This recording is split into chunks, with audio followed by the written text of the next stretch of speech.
Good afternoon, ladies and gentlemen. It is amazing to see you here, especially after the gas leak scare, whatever it was. It's amazing how quickly the Prime 10 staff was able to turn everything around and get the food out. You guys were incredibly patient. I want to say a big thank you. You know, in the Purim story, today's our Purim special. The Purim story, a lot of the Yeshua, a lot of the salvation happens because of Hakaras HaTov, because of appreciation. When the whole thing starts turning around is when Achashverosh shows appreciation to Mordechai and has him led through the streets on the horse in reward for what he had done. So I want to also, of course, show appreciation to all of you for coming out here today. I'm not going to lead you through the streets on a royal horse. And to be honest with you, I'm probably not going to lead you through the streets on any horse. But I do want to say thank you very much for coming out. I appreciate having you here. And I also want to say thank you to the amazing staff of Yeshiva Beth Yehuda, Partners Detroit, and Prime 10, especially Prime 10 this week, for bringing it all around and making sure everything was here despite all of the challenges and the inability to use the building until just a half an hour ago. So let's give them a big round of applause, especially Scott over there. That's right. Every time I give him a round of applause when he's in the room, he gives us a discount. So that's why he almost never comes in the middle of my class. I want to thank the amazing people over at Torah Anytime. Torah Anytime is an app. It's also a website, TorahAnytime.com. It's got thousands and thousands of classes on pretty much every imaginable topic. And they do a great job. This will hopefully be uploaded there later today. And there is just an enormous amount of great Jewish content if you'd like to check them out, TorahAnytime.com. And lastly, most importantly, I'm so appreciative that they had Hamantashen here today. Hamantashen, of course, is a... Here in Detroit, it's kind of weird, to be honest. I'm going to be honest with you guys. Like, I came here from New York, I lived in Cleveland, I lived in Israel. In the rest of the world, in the rest of the normal world, Hamantashen are only seen in the stores around, Purim time. You go, I remember I moved here in August, and we walk into Siemens, and they have Hamantashen in the middle of August. And I'm like, this place is so strange. But then I had some of the 7-layer cake, and I was like, okay, this place is totally cool. Anyway, bottom line, Hamantashen, eat your hearts out. Here we go. Before we get started, I'd like to, it's because it's Purim coming up, and Purim is a time of merriment. I would like to perhaps begin with a slight, what they call a milsa de b'dichusa, a joking matter. And it's an article written about Al-Qaeda's latest recruitment tactics, and it will actually segue into what we're talking about. So here we go. I'm going to read you the following article. Here we go. Al-Qaeda recruiting suicide bombers with promise of halfway decent job in afterlife. Washington. Intelligence officials said Thursday that Al-Qaeda is recruiting a new generation of suicide bombers with assurances that martyrs will be rewarded in the afterlife with a halfway decent job, benefits, and a 401k plan. While Al-Qaeda has long reached out to disenfranchise young men with guarantees of a heaven filled with sensual delights, sources said new enticements such as a 40-hour work week, a $37,000 starting salary, and annual cost of living adjustments make blowing oneself up in a crowded marketplace significantly more appealing to the many chronically unemployed individuals in the Muslim world. Sources confirmed that suicide bombers are also being promised a lavish otherworldly paradise where braces for children are covered up to $2,000 or 80% of the total cost by dental insurance. The strategy is to make these young men believe that the rewards of heaven far outweigh their prospects here on life, senior intelligence Nathan Lowell said. So you can imagine how effective it is to promise an individual living in squalor that Allah will provide a glorious thereafter, one with gainful employment, room for advancement, and a nice little tuition reimbursement policy. By 2019, we believe Al-Qaeda's new approach will be drawing hundreds of thousands of young men willing to annihilate themselves for the glory of God if it helps them get health coverage, Lowell added. Al-Qaeda has also reportedly told recruits that the bombers responsible for last month's suicide strike in the Baghdad Bazaar were immediately transported to a nice little 2-bedroom thing in the afterlife, where they are already making enough money programming computers part-time to eventually be able to open their own catering business. Thus far, the martyrdom initiative has been very successful, security analyst David Ellsbury said. Many are showing up at radical madrasas to learn more information about heaven's pension program. The promise of a decent parking spot alone lures 10% of potential suicide bombers per month, Ellsbury continued. I'm really not crazy about killing people, and a bunch of people and myself, Ali added, but if it means a job with flex time and allows me to go to work from home one day a week, I can't pass that up. I've got kids to think about. Okay. So that is the new Al-Qaeda pension program. Quick break for station identification. The amazing elixir of life, H2O, comes straight from above. Baruch atah Adonai Eloheinu melech haolam shehakol niyeh bidvaro. Now obviously none of us are looking to get our pension from Al-Qaeda, even if they are promising health coverage now and other benefits like 401k. But when you think about who you want to invest your retirement money, you're looking for somebody really boring, right? You're looking for somebody who's got like that same gray pinstripe suit every single day, like the old Brooks Brothers tie, slightly askew. You know what I'm saying? You're looking for that guy who's about as boring as 2% milk, right? And because you're investing your pension, you're investing your retirement. You don't want anybody flashy. You don't want anybody doing any crazy things. You don't want to be investing in high risk investments. This is your retirement. You've got, hopefully you've worked until 65 or 71 or whatever the age is today, and then you're going to live in retirement for 30, 40 years, Emir Tashem, and you want to make sure you have enough money, so you want to find the most boring guy possible who's going to follow a plan, incredibly conservative, and take care of your money in the most stable, non-erratic way. What you're not looking to invest your guy is some guy wearing a leopard skin t-shirt sitting at a poker table and says, dude man, let me get your retirement money. I'm going to double it right now. I'm so good at this poker thing, right? That's not where you're looking. Someone says that to you, you say, I'm really sorry, but I already work with Northwestern Mutual. I would love to, really, I would. My money's all tied up with Northwestern Mutual. I can't give it to Mr. Leopard Skin sitting at the poker table. Now, when it comes to charity, charity is our biggest retirement program. Because when we give charity, what we're saying is, I'm not going to use this money now, right? When you give your money to the retirement fund, what are you saying? I've got some money in my bank account. I'm not going to use it now. I'll put it away for later, and hopefully by then it will have increased, right? When we give charity, what are we saying? I've got money. I'm not going to use it now. I'm going to give it away to God's fund, so to speak, to charity. And hopefully when I need it, which will, again, our retirement from work on this earth could be 30 years, if we're lucky, 40 years. But retirement in heaven is for all of eternity. So we send money while we're here in this world. We invest money that we have in our bank accounts. I'm not going to use it now. I'll put it into my charity account. I'll put it into my retirement account. And then hopefully it will grow tremendously and I'll have it for all of eternity. The same way that we are careful with our retirement account. And before opening a 401k with a particular financial advisor, before we decide whether we're going to use Chase or Wells Fargo or Schechter Management, Wealth Management, or whatever it is, or JP Morgan, and they're all trying to come after us, they all want us to invest our retirement with them, we're going to put some we should at least, if we got half of our head intact, we're going to put some really serious research. What is this guy's track record? How has he done for other clients? Does he keep his promises, right? Is he regular and consistent? What can I expect if I put my money with this guy? I'm not going to throw a $300,000 retirement account at anybody. So when we are investing our charity dollars, there should be some really intensive thought about where we spend our charity dollars. It's not just because someone sent me a letter in the mail with some kids that look sick or sad or this or that or poor or I feel bad. Oh my gosh, let me just write them a check. Let me tell you about a charity. There's a charity called the Children's Charity Fund. There we go, Children's Charity Fund. Their mission statement is to help handicapped and terminally ill children all over the U.S., regardless of age, race, sex, religion, or national origin.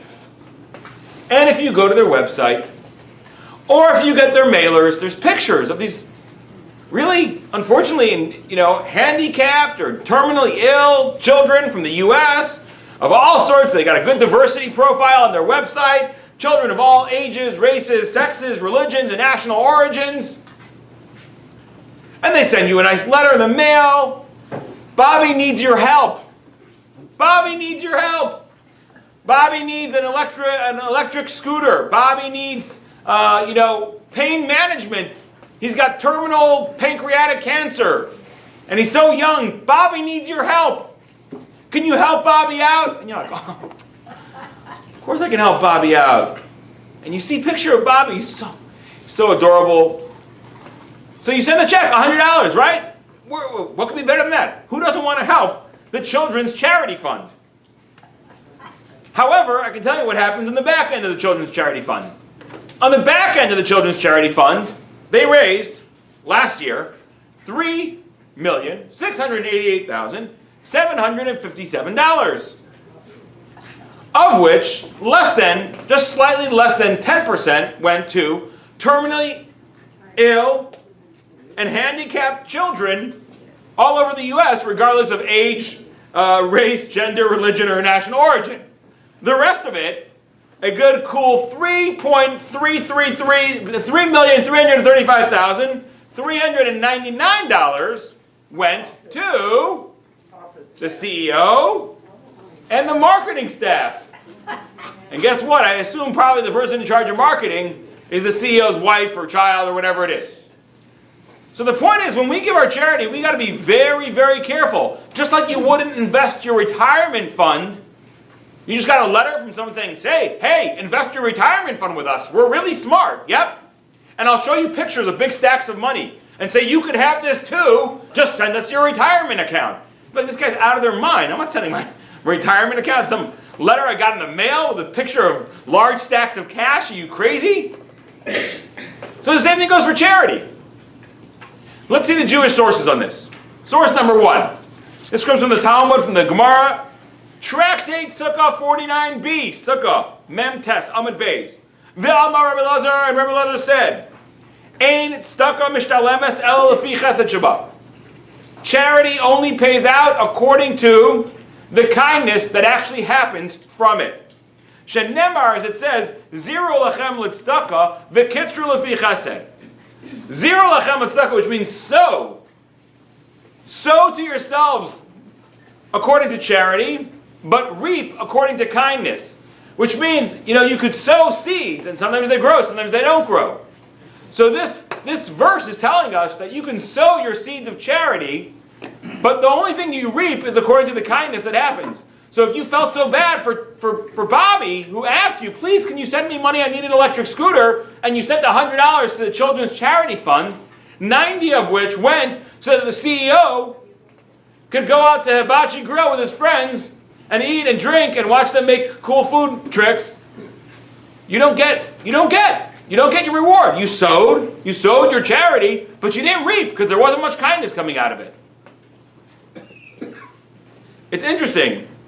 The Gemara says, Shema Tomar, continues the Gemara, call it Ba Likfotz Kofetz. You might think anybody who wants to merit to give charity properly is able to, right? A guy wants to do the right thing. Anybody who wants to give charity should be able to get the right charity done. Talmud Omar, the pasuk says, no. Maya karchas decha Elokim. How precious, how rare is your kindness, O God, right? Meaning often, the kindness that we expect to happen out of our charity dollars is not going to happen. It's precious, it's rare. It has to be sought after. It has to be incredibly investigated and carefully monitored. The Gemara does finish interesting. Yachal af yirei shamayim came. You might think that someone who's very God-fearing would fall into the trap of giving to charities that are not proper. Talmud Lomar, b'chesed Hashem me'olam v'ad olam al yireyav. The kindness of Hashem is always on those who fear Him. Hashem sets it up that those who fear Him properly end up giving properly. But, by the way, those who fear Him properly also investigate where they give their charity. So generally speaking, and I have conversations with people all the time. Luckily, I'm not a fundraiser. Thank God. That's not my job. And again, there are people I know who love fundraising, and whoever can fundraise, the Talmud says, greater is the one who causes others to give than those who give. I don't know if I'd have an easy time at it. It's a tough job, And I know people who thrive on it and really recognize that they're bringing people value by asking them for money, right? But I'm not a fundraiser. But I do talk a lot with very high net worth individuals. And often my conversations with them are to encourage them to give charity. Not to give charity to me, to give charity. To become responsible, to recognize that the money in their hands is an investment in them by God, and God's expecting to see at least 10% returns per annum. So I have these conversations with people all the time. And then our next conversation often is, where do I give to? And I tell them, we have this conversation, you got to be really careful about where you give your money. You send your money off to some foundation, save the kids, save the whale, save this, save whatever, Red Heifer, right? Red Heifer, you guys familiar with Red Heifer International? They send these little pictures, these little booklets. They send out, if you give $90, then a village in Afghanistan will get a whole gaggle of chickens, and they'll be able to live happily ever after. Of course, when they're not being blown up by people who are looking to get a pension plan in heaven, right? So, but they have Red Heifer, and it's just so pretty. They show you these pictures. For $150, you could send a sheep, and for $300, you could send a whole cow. You'll be able to take care of an entire village for years, and you'd be like, oh my gosh, I want to take care of a village for years. So you write your check out to Red Heifer, you send them chickens and sheep and goats. In the meantime, Red Heifer is not spending the money with it. They're not. They're not giving the goats and sheep and chickens the way you're donating them. They're keeping the vast majority of the money for themselves. So you wanted to do the right thing, it didn't work. So I have these conversations with people all the time. There's one exception, my friends. There's one exception. There's one day of the year where we say, do not investigate at all. Just give. Just give. And that day, of course, my friends, is Purim. Look at your sources. Source number 2, Shulchan Aruch, the Jewish Code of Law. Orach Chaim, the section of the Jewish Code of Law that deals with daily living. 694-3, Taf, Reish, Tzadi, Dalid, Halacha Gimel. Ve'ein bedaktikim b'mos Purim. We are not careful with tzedakah money on Purim.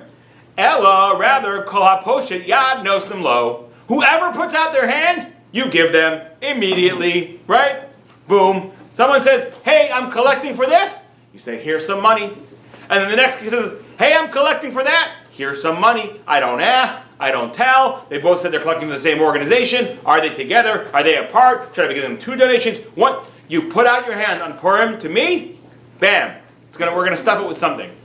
Maybe by the end of the day, we run out of cash, we start putting hamatash in your hand. But you call haposhet yad nosnim lo. Whoever puts out their hand.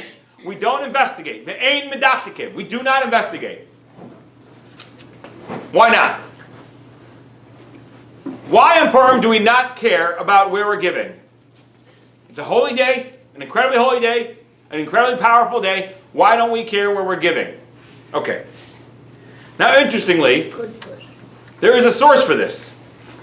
There is a source for this idea of not caring about where we give. And do you know where the source for it is? It's actually from Esther. The precedent is from Esther. Because what does Esther say in the Megillah?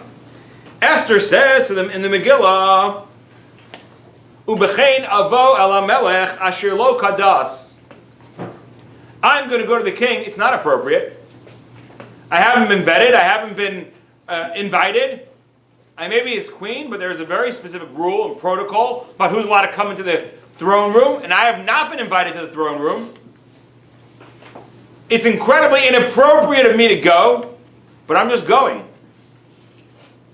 And when Esther comes in to the throne room, and the king, which again, whenever the Megillah says the king without saying Achashverosh, it's also referring to HaKadosh Baruch Hu, to God, and the king sees Esther rushing in inappropriately. She wasn't supposed to be there, but she's there anyway. She's all flushed, and the king's Nasachin V'Chesed, he sees her, and he's filled with compassion for her, and he reaches out her hand, his scepter, and he grants her her life and her wish. So that is our precedent for why on Purim we give people money when they ask, even if it's not appropriate. We don't know. Hopefully it's not in it. I mean, if we know, if a guy comes around saying, I'm here collecting for the Al-Qaeda retirement fund, you don't have to put something in that hand, But anybody else, I'm collecting for this issue, I'm collecting for this poor person, I'm collecting for this, put it in the hand. And we get it from Esther, because she went in inappropriately, asked inappropriately, and the king responded to her. So too, we respond. Okay.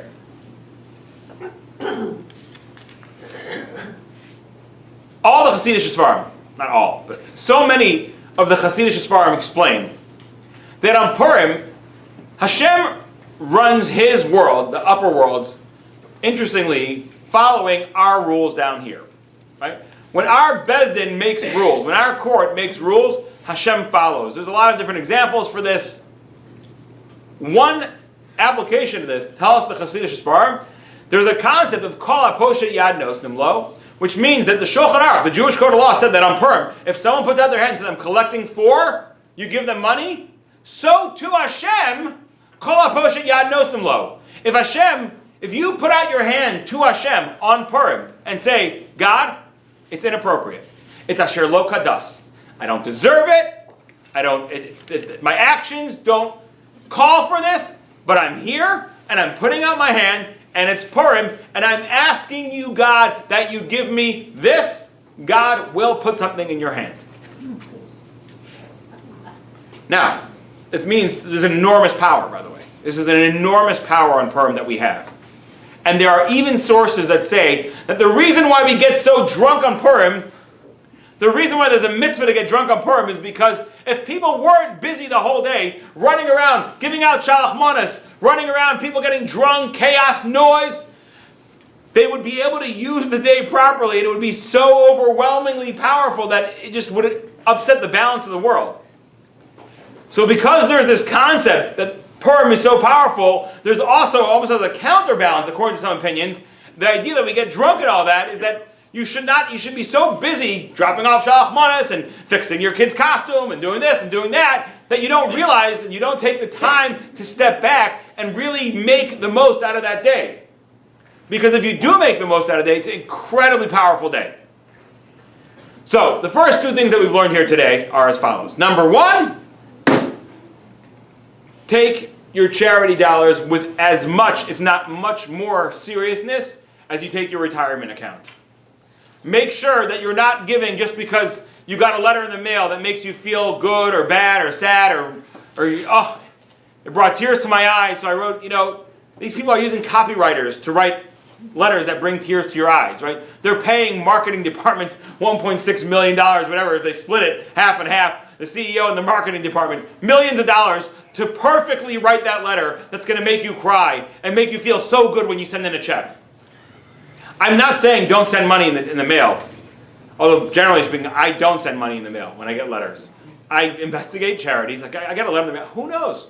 If I know of a charity, if I speak to people, I give charity 100%. I love giving charity. But generally, I don't respond to either phone calls or letters in the mail. If it's not coming from someone I know, I just get a letter in the mail. This person, that person. I don't know what kind of cut the marketing people are taking. I don't know what kind of cut the telemarketers are taking. If it's an organization I know that's calling me, and I know who they are and all that, I'll give them over the phone sometimes. But if it's someone's calling me and I don't know who you are, or you're sending me a letter in the mail, I'm sorry, right? Because I don't know. I just don't know. I take my charity money too seriously to say I'm going to send even an $18 check to an organization that I don't know who they are. I don't know. Could be nine of it goes to the telemarketer and 9 of it goes to the organization. That's not how I roll.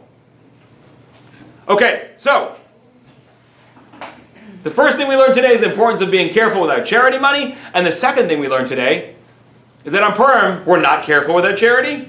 Anybody puts up their hands gets something, and how God plays that same role with us, and how we have to make sure that in middle of the chaos that is Purim, that we step back and find the time to pour out our hearts and ask God. And guess what? Ask for something inappropriately great.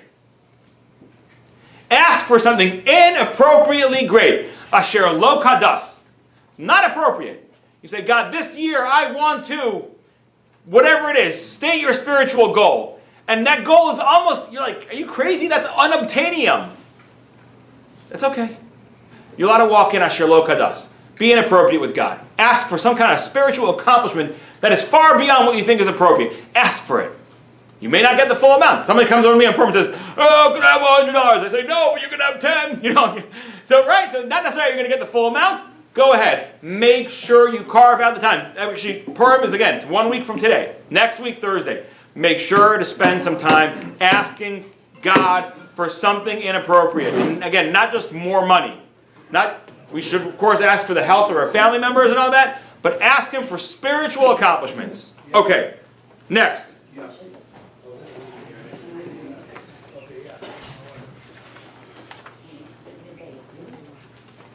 We have 2 days on the calendar that are pretty much polar opposites. We have Yom Kippur, and we have Purim.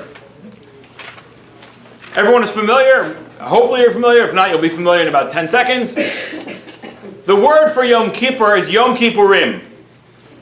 The word for Purim is Purim. This is already brought down in the Zohar and the Arizal, the idea that in certain ways, Purim is even holier than Yom Kippur. Because Yom Kippurim is a day like Purim. Yom, a day. Ki in Hebrew, the prefix ki means like. Yom Kippurim, it's a day like Purim, indicating it's not as great as Purim, it's like Purim, right? Like, oh my gosh, it was so amazing, it was like the Super Bowl. It means the Super Bowl is great, this was so amazing, it was like the Super Bowl, right? So when you say Yom Kippurim is a day like Purim, it means Purim is really the greatest. Yom Kippur is like Purim. Now there's many different differences. Obviously, Purim is actually the polar opposite than Yom Kippur. Yom Kippur, we pull ourselves back from all physical engagement. Purim, we put the pedal to the metal on all physical engagement. We eat, we drink, we even get drunk, we go all out. We're engaging, we're gorging, we're going way over the legal limit on everything. Yom Kippur is about the past. Begging for forgiveness for the past. Purim, so Yom Kippur is a day of abstention. It's saying, I want to stop doing all my negative things. I want to pull back. And I look back at all my past negative behaviors, and I want to get away from them. Purim, is on the future. It's what I want to do. Kimu v'kiblu aleim haYehudim. The Jews accepted upon themselves and on their children's la'asos, to do. Esimei Purim Eilach, these days of Purim. The idea is that Purim is all about moving forward. What am I going to do going forward? What am I going to do this year? Now, so it's very interesting. There's a statement in the Talmud where Esther says, this is in Gemara Megillah, Daf Zayin Amud Aleph, 7a.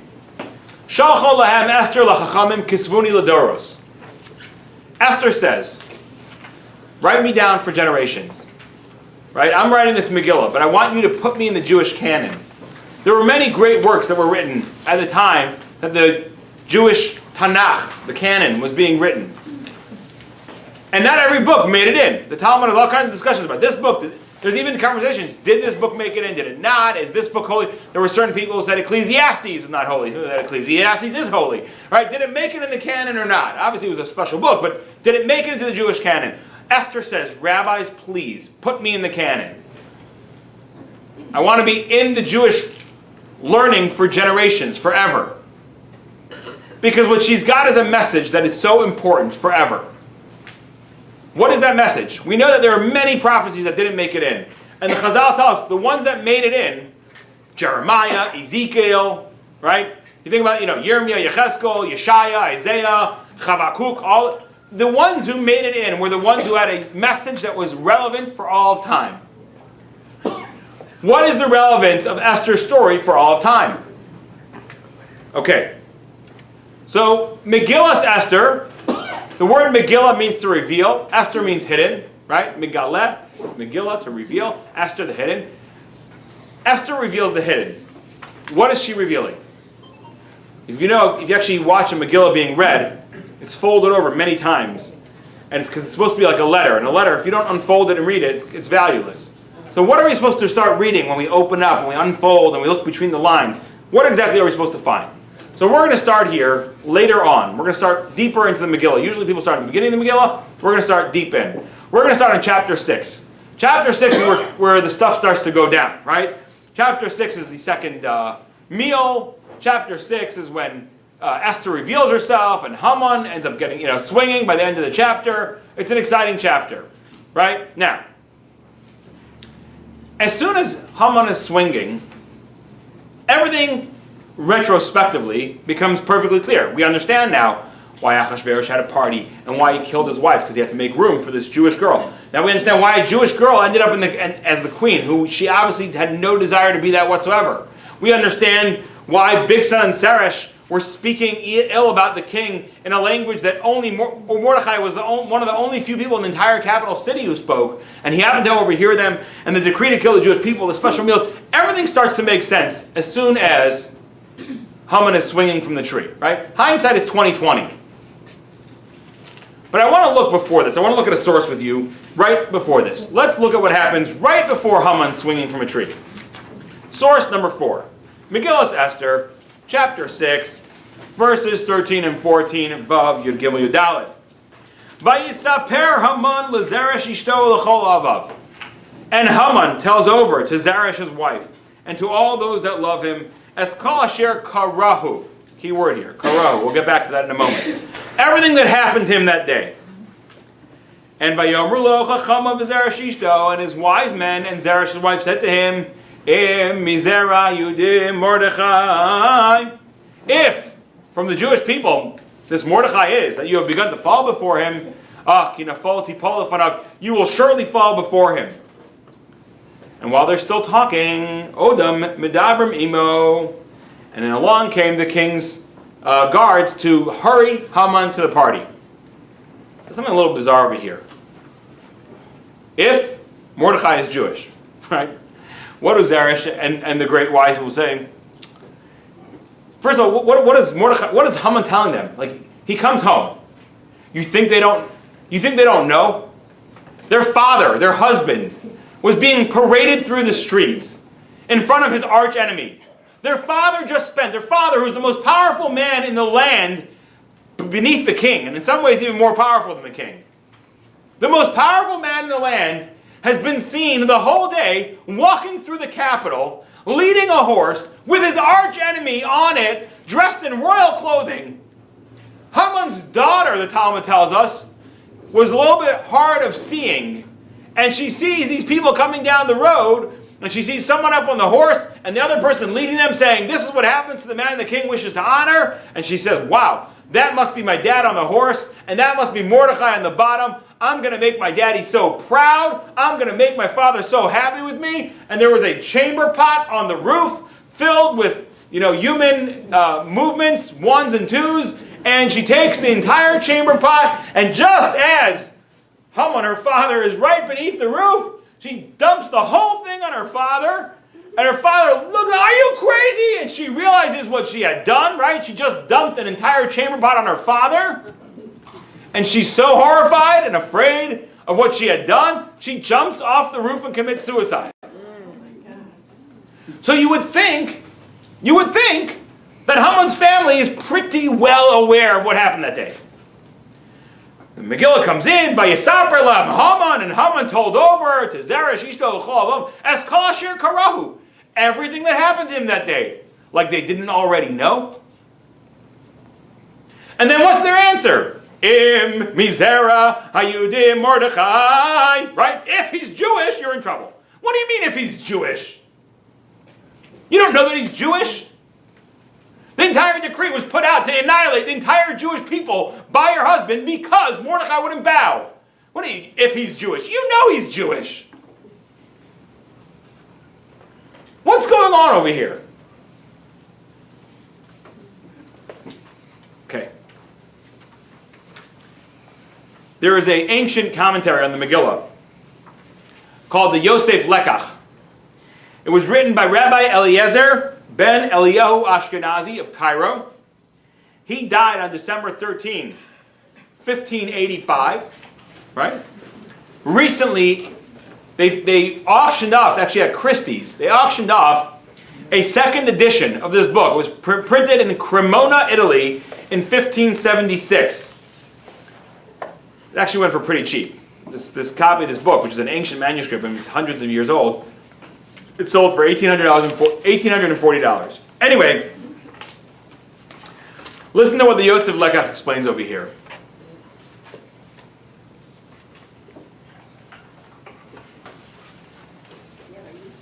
Haman is concerned.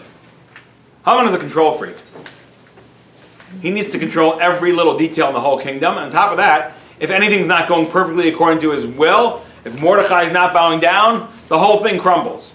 So Haman is a control freak. But things are not going his way that day, right? It hasn't been a great day for the Haman. A bad day for the average Joe, a horrible leap for Haman. Right? Now he's afraid. He's going to get home. His family is going to turn on him. Right? Because you know how it is. Everyone's got all these fair weather friends. If you're a tyrant especially, if you're a tyrant, all of your friends are fair weather friends. You don't have real friends. No one will be your real friend because you act like a total bozo and everyone is afraid to be your friend because just like you're turning on everybody, getting angry at this person and this person, what happens when you turn the cannon on me? So no one's really your friend when you're a bozo. Haman is smart enough to know that if I wasn't so, they asked Melania Trump, this is a long time ago, they asked Melania Trump, if Donald wasn't so rich, would you have married him? To which she responded, if I wasn't so beautiful, would have he married me? Okay, all right, there we go. Let's put it all on the table, right? You married him for his money, okay, fine. Fair, let's call a spade. But the problem is, if any of those factors goes away, I can assure you, by the way, if Donald Trump were to become penniless tomorrow, Melania would be so quickly, she'd be on the next plane to Slovenia in 12 minutes. You know what I'm saying? Back to Slovenia, right? Haman's worried. I've got all these friends, these chachamim, and these ohavim, these people who love me. They're going to see him having a bad day. They're going to think my tide has turned. I want them to know that it was a random fluke. I'm going to tell them, Kol Asher Karahu. Do you know what the word Karahu means?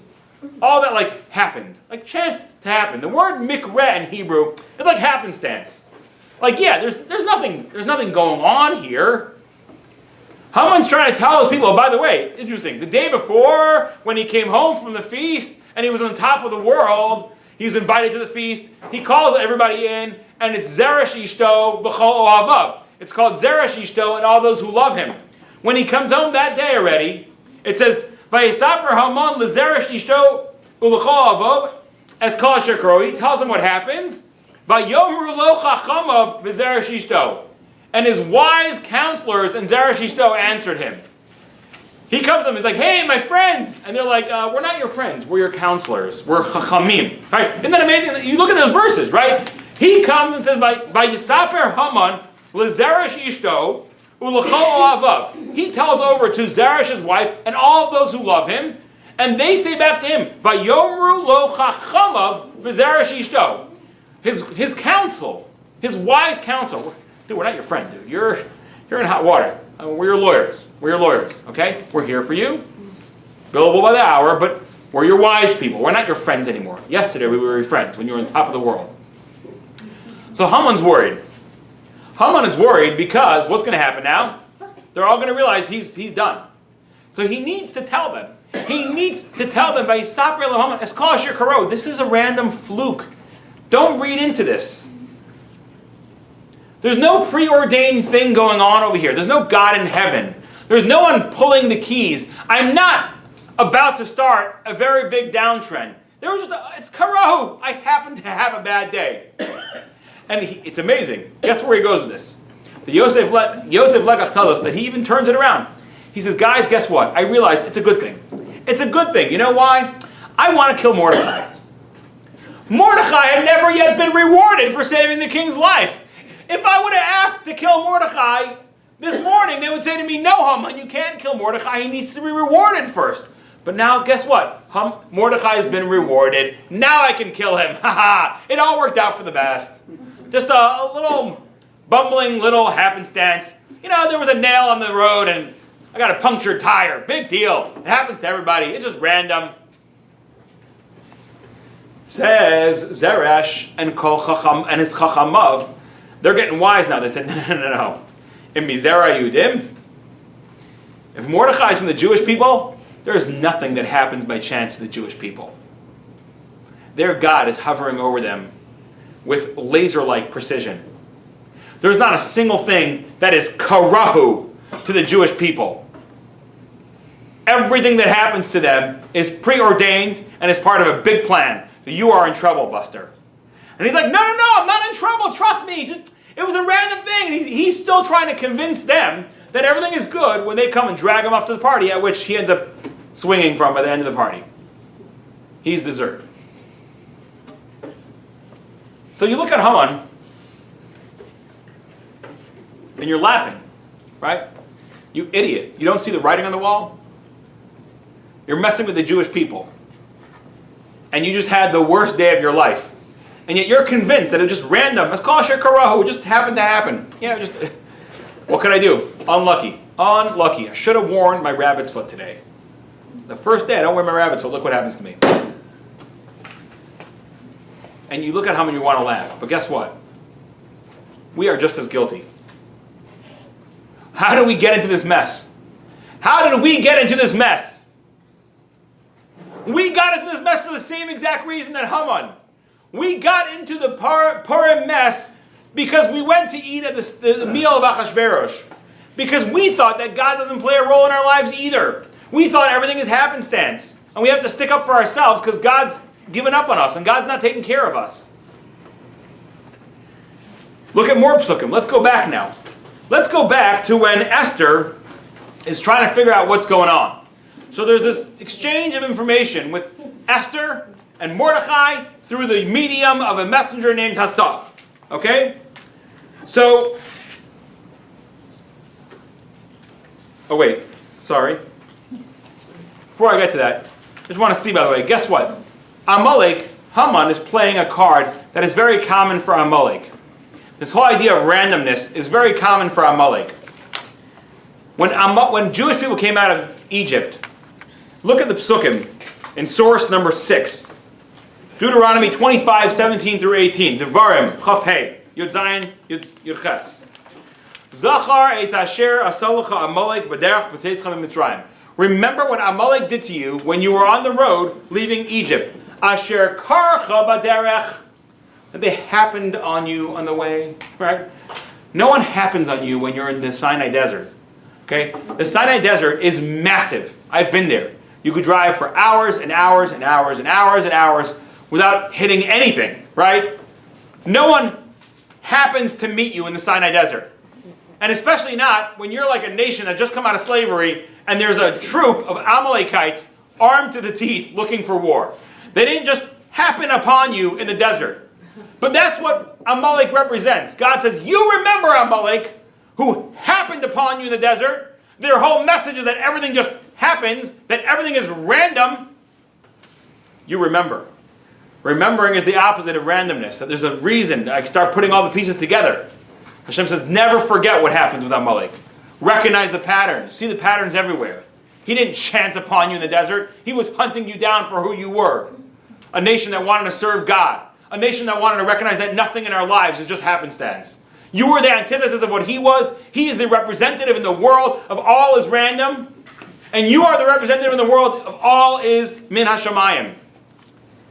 So, Amalek chances upon you. You fight him off. What happens when the Jewish people are in Shushan? So Mordechai and Esther are having these conversations. And if you look in the Megillah, it's Megillah Daled Hey Zion. Chapter 4, verses 5 through 7. Vatikra Esther la'asach misarisei melech. And Esther calls Asach, Asher Hamid lefaneh, that was appointed for her, but Tetzaveh Mordechai. She gives instructions to go to Mordechai. Ladas mazeh va'al mazeh. What's going on? And Vayetze Hasach Mordechai al Rechov Ha'ir.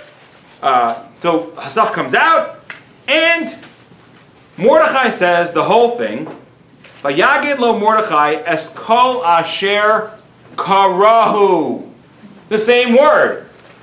Mordechai says all that happened. What's going on? What's the depths of the story? This Talmud says, Esther wanted to know, mazeh v'al mazeh. The words mazeh, mizeh, umizeh refers to the luchos. The luchos are referred to being written mizeh, umizeh on both sides. Esther says to Mordechai, are the Jews not keeping the Torah? Are they disobeying the 10 Commandments that are written mizeh, umizeh? Mordechai says, no. I'll tell you what the problem with the Jews are. It's kol asher karahu. The Jews think that everything is happenstance. The Jews think that they have no more relationship with God. The Jews think that God has given up on them because they're in the middle of exile right now. The Jews think that they have to fend for themselves and they no longer have a God who cares about them and will take care of them. And because of that, they went to the meal of Achashverosh, which was celebrating their downfall. Mordechai says, no, the Jews are not transgressing the mitzvos. They're still going to shul. They're still davening. They're still putting on tefillin. They're still wearing tzitzis. They're still keeping Shabbos. They're still keeping kosher.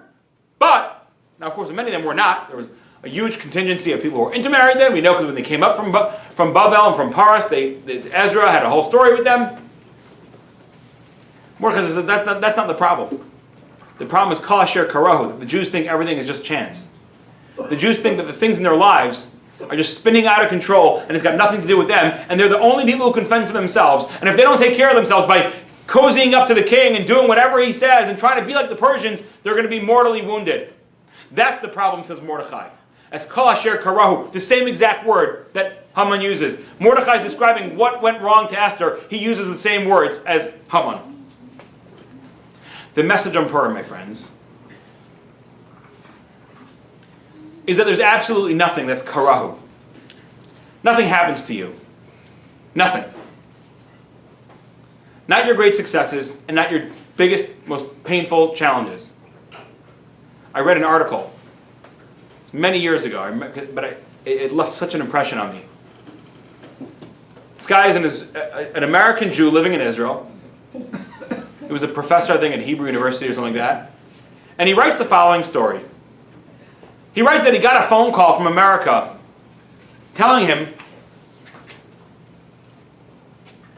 that his close friend, who he grew up with, had a child, and this child unfortunately had a horrific terminal illness that ate away at him slowly. And at the age of 20, his son passed away. So this professor's best friend from elementary school, high school, he had a son who passed away after 20 years of fighting this horrible illness. Writes the professor in the article, I got on the bus. I went to the kotel. I walked up to the kotel. And I kicked the kotel. And I looked up and I said, bleep you, God.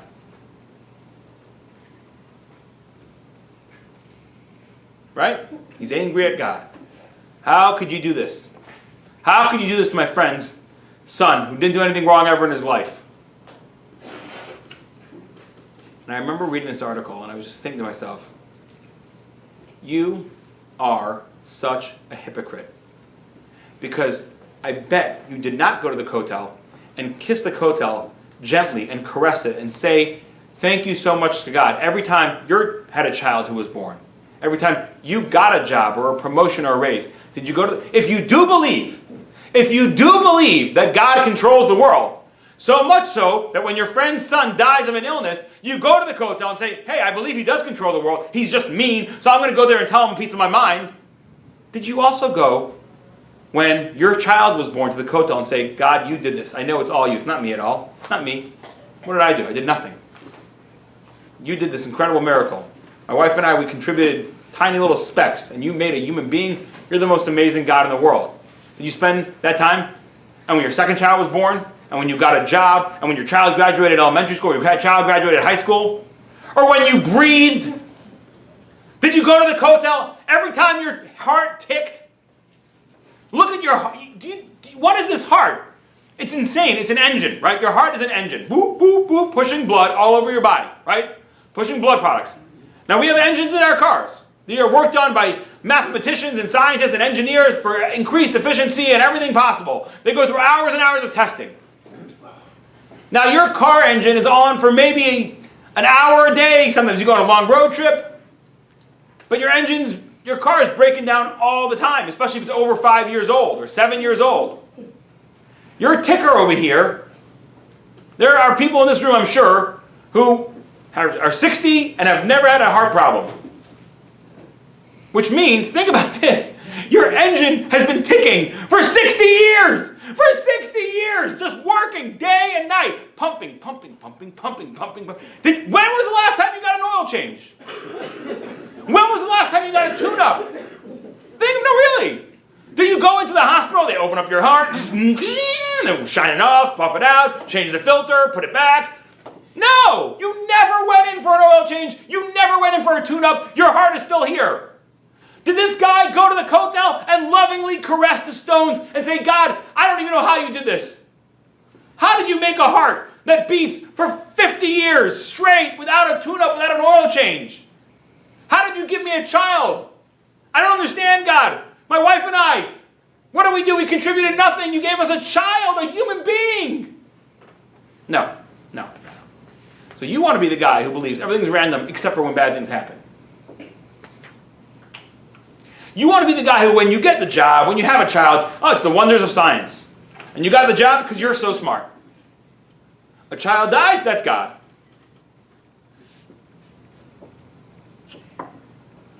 On Purim we say, no, it's all God. It's all God.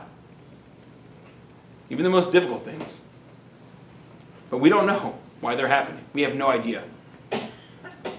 But on that day, back then, we realized that all of our worst fears, the whole Haman being elevated, and this Jewish righteous prophetess being the queen, and all the details, they were all there. Everything that looked like it was the biggest disaster was actually the biggest salvation.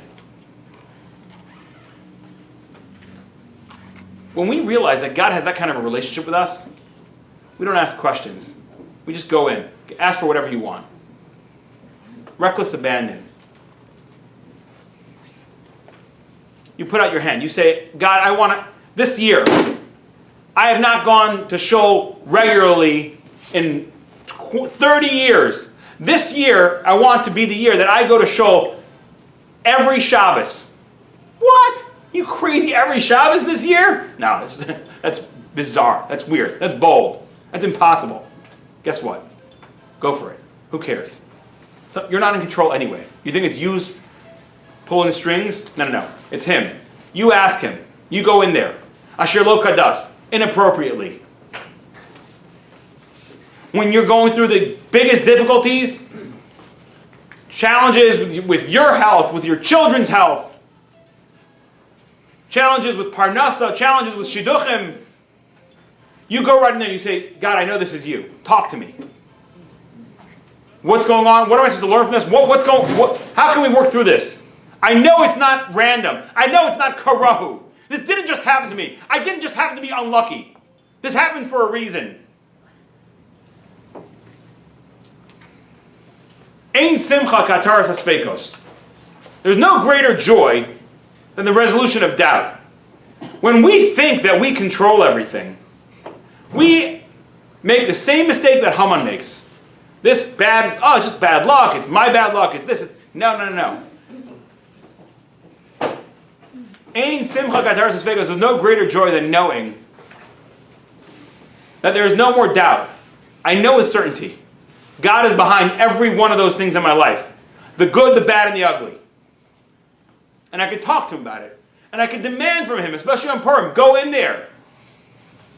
And when I can do that, we're infinitely powerful.